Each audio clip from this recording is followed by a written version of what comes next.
I just wanted to acknowledge as well the huge amount of work that council staff have put on this, and particularly acknowledge Trevor Catamol, who's sitting at the back here, looking elsewhere so you don't look at him, but he has put in a huge amount of work, time, not only in an administrative way, but more importantly in an engagement way with the community. So thank you, Trevor, amazing.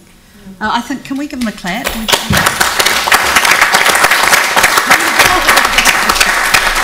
Great. It must be getting close to Christmas, there's a lot of us. Yeah.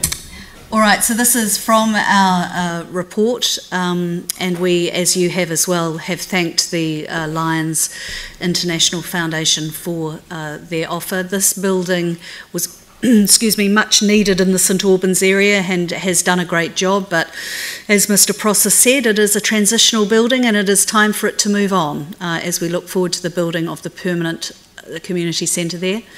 So that is the request from the Community Board, or the recommendation from the Community Board. Our first and preferred outcome, as you'll see there, is to relocate to McFarlane Park. Not only is this an area that, to be frank, is in dire need of a building like this, as you also heard from the Shirley Community Trust, who I must acknowledge as well for their work. But there is also a plan to build more housing in there, both Housing New Zealand housing and other housing, so high density.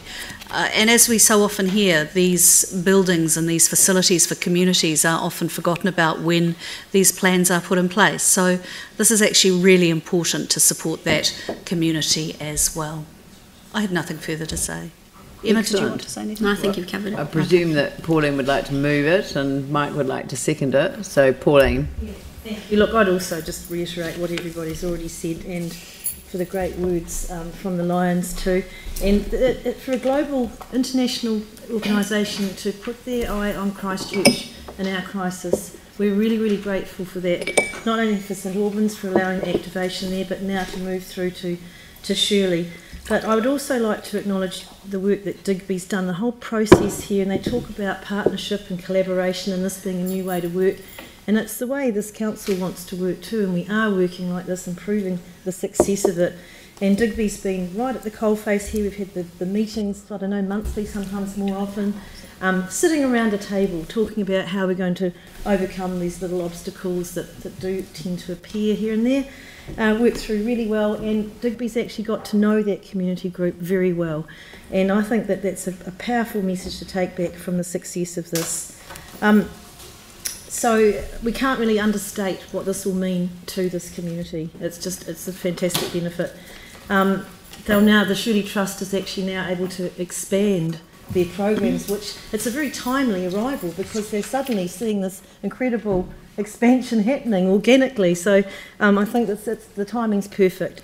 So just the gratitude for this. It's an incredible chance for Shirley Trust to grow even further and reach out into the community. Trevor has been fantastic to work with as well, and I reiterate Ali's words for Trevor. He's been remarkable to work with. So an excellent process, and I'm looking forward to the opening. So once again, thank you. Thank you. Mike, did you want to say a few words? Pretty much everything's been said, but once again, echoing what Pauline said, thank you very much for this offer and gift. It's been wonderfully used in St Albans. That was a community of need after the earthquakes when that community centre was demolished, and so to have that transitional centre there for such a long period of time has been wonderful, and the community rallied around it, and they've been doing some great things in there, and so we're looking forward to the rebuild of a new centre there. But in the Shirley area, the Shirley Community Trust have done some amazing things with that community, and it is just growing and growing in strength, and it is time for them to have a much better facility that they can actually operate from and continue the great work they're doing. So this gift is actually going to help that community so much. So thank you. And thank you. All right, I shall put the motion. All those in favour say aye. Aye. Those opposed say no. It's carried unanimously.